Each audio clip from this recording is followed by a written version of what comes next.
Hello guys, welcome to my YouTube channel. My name is Preeti. Today I am coming with new topic, that is physiological assessment of newborn. Let's start with the introduction. Essential care of a normally healthy neonates can be best provided by the mother under supervision of nursing personnel. About 80% of newborn baby required minimal care. So जो essential newborn care है, normally healthy neonates can be best जो provide किया जाता है by the mother. So under the supervision of nursing personnel, only 80% of newborn require a minimal care. बाकी जो बच्चे होते हैं वो हेल्दी होते हैं, बट 80% कुछ न्यूबॉर्न्स होते हैं जिनको मिनिमल केयर की नीड पड़ती है.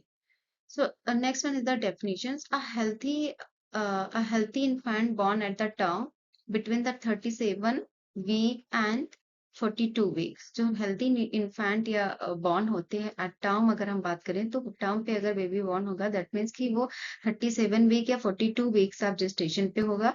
It should have a average birth weight with, साथ में क्या होगा उसका एक एवरेज बॉडी वेट होगा एंड कंट्री यूजुअली एक्सीड 2.5 ग्राम, यानी कि 2.5 किलो के आसपास होना चाहिए. सो एंड क्राइज इमीडिएटली, और जो हेल्दी न्यूबॉर्न बेबी होगा वो क्राई करेगा इमीडिएटली फॉलोइंग बर्थ. एंड साथ ही साथ establish the independent rhythmic respiration. And बच्चा जो है वो जल्द क्या करेगा, इंडिपेंडेंट रिथमिक यानी कि रिस्पायरेशन भी लेगा and the quickly adopt to the change behaviour. And healthy बच्चा जो होगा वो क्विकली जो है जो भी इन्वायरमेंट है आउटसाइड का इन्वायरमेंट जो है वो उसको अडॉप्ट करेगा. Next one is the physical features of the new born. क्या क्या फिजिकल फीचर्स हैं वो हम डिस्कस करेंगे. The new born must be examine thoroughly within 24 hours of birth. Birth के 24 आवर्स के अंदर उसको एग्जामिन करना चाहिए बच्चे को. Before the actual examination the important maternal and prenatal history should be reviewed. और बच्चे के एक्चुअल एग्जामिनेशन करने से पहले हमें जो मदर है मैटरनल एंड जो प्रीनेटल हिस्ट्री है वो भी हमें प्रॉपर रिव्यू करनी चाहिए. जैसे मैटरनल हिस्ट्री में मैटरनल की एज क्या है, पैरिटी क्या है, या मेडिकल डिसऑर्डर कोई था कि नहीं था वो देखना है. देन प्रेगनेंसी प्रॉब्लम्स कोई तो नहीं थी प्रेजेंट में एंड पास्ट में, like drug related drug abuse तो नहीं था, आईयूएफडी इंट्रायूट्राइन फीटल डिसऑर्डर कोई नहीं था, प्री क्लेम्सिया का कोई केस तो नहीं था, आईयूजीआर इंट्रायूट्राइन ग्रोथ रिटार्डेशन की कोई प्रॉब्लम तो नहीं थी, प्री मेच्योरिटी ऐसा कुछ भी तो नहीं था. ये सब चीजें हमें क्या करना है, असेस करना है, हिस्ट्री देखनी है, रिव्यू करनी है. नेक्स्ट साथ ही साथ हमें पल्स भी देखनी है बच्चे की कि नॉर्मल पल्स जैसे कि 100 to 160 beat per minute when asleep it is around 70 to 80 beat per minute होगा. एंड ब्लड प्रेशर देखें तो नॉर्मल बेबी का ब्लड प्रेशर हमें देखना है जैसे 60 to 80 mmHg बीपी जो है वो नॉर्मल कंसीडर की. अगर रेंज में देखें तो 45 से 60 mmHg के आसपास. It is directly to the gestational age and birth weight of infant. Next one is the general examination. General examination में हमें क्या देखना होगा, जैसे for example skin colour. So first हमें स्किन कलर देखना है. It is the single most important parameter of cardio respiratory function. So cardio respiratory function के पैरामीटर्स चेक करने के लिए हमें क्या करना है, स्किन कलर देखने होंगे. जैसे कि फॉर एग्जांपल स्किन में पैलर कलर जो है ड्यू टू द एनीमिया हो सकता है, बच्चे का कलर पेल इन कलर हो सकता है, बर्थ एस्पेक्सिया की वजह से ब्लूइश कलर देखने को मिल सकता है, शॉक की कोई प्रॉब्लम हो सकती है. देन साइनोसिस, सेंट्रल साइनोसिस बच्चे में देखने को मिल सकता है, जैसे ब्लूइश स्किन कलर पूरा ही आप देख सकते हैं यहाँ पे बच्चे का कलर जो है वो ब्लूइश इन कलर है, including the tongue and lips. It is caused by the low oxygen saturation. So ये साइनोसिस क्यों हो जाता है, क्योंकि low oxygen saturation proper oxygen का ना होने की वजह से बच्चे में सेंट्रल साइनोसिस देखने को मिलेगा. Next one plethora. प्लेथोरा भी क्या करना है, चेक करना है. Commonly seen in the infant with the polycythaemia. It may be seen in the overheated and over oxygenated infant. So plethora in newborn basically refer to the condition known as the neonatal polycythemia कहते हैं. इसमें क्या होता है कि excessive number of red blood cells in blood में हो जाती हैं, जिसकी वजह से ये कंडीशन आपको देखने को मिलेगा. एंड इंक्रीज ब्लड वेस्कोसिटी भी इसकी वजह से इंक्रीज हो जाती है. नेक्स्ट क्या देखना है हमें, jaundice, bilirubin at the level below the 5 mg पर डीएल देख सकते हैं, तो उसको क्या होगा, बिलीरुबिन, जैसे इस बच्चे में आप देख सकते हैं ये हेल्दी बेबी है, बट इसमें क्या है, इस पर्सन को क्या है, इस बच्चे को क्या है, बेबी विद द जॉइंडिस, इसको जॉइंडिस हुआ है, तो इसका कलर भी चेंज है, like yellow colour, creases and head and face पे, आईज पे आपको देखने को मिलेगा। Extensive bruises may be due to the difficult and traumatic delivery. Next one, skin में और क्या देख सकते हैं, लाइक मीलिया, क्या है, मीलिया व्हाइट, ये आप देख सकते हैं क्या है, व्हाइट स्पॉट्स आपको देखने के, चीजी व्हाइट स्पॉट्स देखने को मिल रहा है। Basically seen on nose, cheeks and forehead due to the plugged sweat gland जो होती है, स्वेट ग्लैंड, वो प्लग्ड हो जाती है, जिसकी वजह से मीलिया देखने को मिलेगा, ये चेक करना है। देन नेक्स्ट क्या असेस करना है, Mongolian spots are bluish, often large, commonly seen on the back and buttock and thighs पे देखने को मिलता है, usually present in the blacks and Asian, जो है इसमें 90% लोगों में पाया जाता है। ये क्या होता है, डिसअपियर हो जाता है बाई 4 years ऑफ एज, जैसे कि आपने यहाँ पे देख सकते हैं कि ये क्या है, मंगोलियन स्पॉट। नेक्स्ट क्या देखना है, इरिथमा टॉक्सिका, इरिथमा टॉक्सिकम आपको देखना है। So in that there are a papular lesion within the erythematous base, ये आप देख सकते हैं क्या हुआ स्किन में, ये इरिथमेटिक पैचेस पड़े हुए हैं रेडनेस कलर के, commonly seen and after 48 hours of birth they resolve spontaneously. फिर आफ्टर बर्थ क्या होता है कि बच्चे में जो है ये 48 आवर्स के बाद अपने आप ही स्पॉन्टेनियसली ये रिसॉल्व हो जाते हैं, तो ये आपको देखने को मिलेगा, ये भी असेस करना है। Next one is the diaper rashes usually and skin fold are involve, तो यहाँ आप देख सकते हैं ये बच्चे में डायपर रेसेस दिखाया गया है। It appear as erythematous plaque and the edges are well terminated and it is form of irritant contact of dermatitis, infection हो जाता है टर्मिस इस लेयर ऑफ स्किन में, तो ये आपको देखने को मिलेगा, इसको भी हमें क्या करना है, फिजियोलॉजी असेस करना है। नेक्स्ट वरना हेड में हमें क्या देखना है कि फॉन्टेनलेस देखना है। So in the fontanelles seen that the large fontanelle are associated with the hypothyroidism, अगर आपको देखने को मिल रहा लार्ज फॉन्टेनले अगर देखने को मिलेगा, तो इसका मतलब क्या हो सकता है कि मे बी बच्चा जो हाइपोथायरॉयडिज्म की वजह से हो गया हो, या ओजेनेसिस की प्रॉब्लम की वजह से, या इम्परफेक्ट और chromosomal anomalies like down syndrome की कोई प्रॉब्लम है, जिसकी वजह से आपको लार्ज फॉन्टेनले देखने को मिलेगा, तो ये भी असेस करना है। नेक्स्ट वन, बल्जिंग फॉन्टेनले भी देखना है कि जो फॉन्टेनले है वो बल्ज तो नहीं है, ये क्यों हो सकता है, may be due to the increase intracranial pressure, ICP की प्रेशर, इंट्राक्रेनियल प्रेशर की इंक्रीज होने की वजह से हो सकता है, मेनिंजाइटिस या हाइड्रोसिपेलिस की वजह से भी हो सकता है, inflammation of meninges and layers में जो हो जाता है, एंड हाइड्रोसिपेलिस जो एनलार्जमेंट ऑफ हेड जो है वो आपको देखने को मिलेगा। Then caput succedaneum, so it should be differentiate and cephalohematoma, जो है सिफेलोहेमेटोमा देखने को मिलेगा, एंड जिसकी वजह से हो सकता है। Then moulding seen in the prolong labour में क्या देखने को मिल सकता है, moulding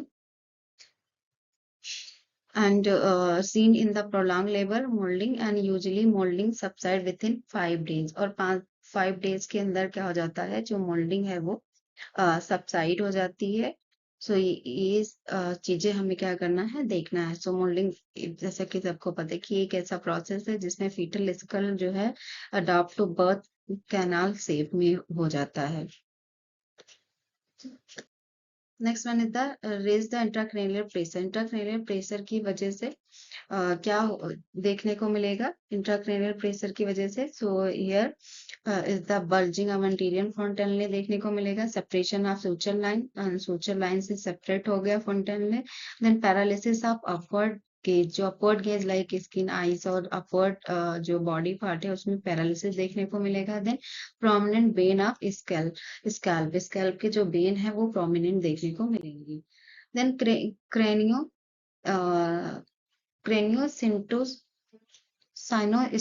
Craniosynostosis. It is the premature closure of one and more of a suture of the skull. On the palpation, a bony ridge is felt over the suture line and the cranial bone cannot move. So X-ray study of the skull should be done. So इसके लिए हमें क्या करना होगा? X ray करना होगा school का। जैसे कि यहाँ पे आप देख सकते हैं, ये क्या दिखाया गया है कि जो प्री मेच्योर क्लोज हो गया है और एक सूचर, इधर का जो सूचर है वो क्या हो गया है? क्लोज हो गया है। बट इधर का दिख रहा है। सो ये प्री मेच्योर क्लोज हो जाता है। सो जब पाल्पेट करेंगे बोनी रिज पे, तो वहां पे जो सूचर लाइन है क्रेनियल की, वो मूव नहीं होगी। इसका मतलब क्या है? जो क्रेनियो स्टेनोसिस हो गया है बच्चे में, तो ये भी हमें असेस करना है। Next one is the neck में क्या देखना है? So checked for the movement and it is check for the movement देखना है कि नेक का मूवमेंट प्रॉपर है कि नहीं। देन ग्वाइटर की कोई प्रॉब्लम तो नहीं लग रही है। थायरोग्लोसल सिस्ट तो नहीं है, यहाँ चेक करना है कोई सिस्ट वगैरह है। एंड स्टेनोमेस्टोइड हेमेटोमा, स्टेनोमेस्टोइड हेमेटोमा मतलब यहाँ पे कोई ऐसा कुछ कलेक्शन तो नहीं है, ट्यूमर कोई नहीं है। तो एंड साथ ही साथ देखना है उसकी शॉर्ट नेक जो है बच्चे की, वो शॉर्ट तो नहीं है। तो ये क्या करना है? सब चीजें चेक करनी है, बच्चे में असेस करनी है हमें। Next one, face and mouth. So face and mouth में क्या देखना है? Eyes. So first eyes are examine for the congenital cataract तो नहीं है, या ब्रश फील्ड स्पॉट तो नहीं दिख रहा है इन द आइरिस में ड्यू टू डाउन सिंड्रोम की वजह से होने के चांसेस हैं। देन सब कंजक्टाइवल हेमरेज या ट्रॉमेटिक डिलीवरी या कंजक्टाइविटिस की वजह से आपको देखने को ये मिल सकता है। ये नॉर्मल आईज है, बट इसमें आप देख सकते हैं ये यहाँ पे जो है स्पॉट्स रेड कलर का सब कंजक्टाइवल हेमरेज देखने को मिलेगा। साथ ही कंजक्टाइविटल यानी कि इन्फेक्शन ऑफ कंजक्टाइविटा में भी देखने को मिलेगा। तो ये भी एक्सप्रेस करना है कि बच्चे की नॉर्मल है कि कोई प्रॉब्लम तो नहीं। देन चेस्ट में हमें क्या देखना है कि न्यूमोथ्रेक्स एंड टैकीपिनिया एंड इस स्पेस ऑफ लंग्स में कोई एक्सेसिव कुमुलेशन ऑफ फ्लूइड वगैरह तो नहीं है, वो देखना है। टैकीपिनिया एंड ग्रंटिंग कि बच्चे के जो ब्रीथिंग साउंड है वो कैसा आ रहा है, ग्रंटिंग तो नहीं हो रहा है। इंटरकॉस्टल रिट्रैक्शन देखना है जिसकी वजह से रेस्पिरेटरी डिस्ट्रेस हो सकता है। Is examine for an asymmetry, तो एनी एसिमेट्री, तो ये हमें चेस्ट में बच्चे के असेस करना होगा। Next one is the abdomen. So abdomen examine for any defect.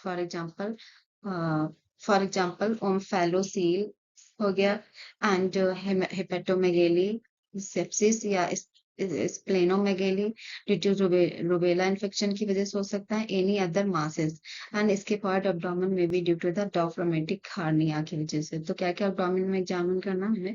ओम्फेलोसील देखना है।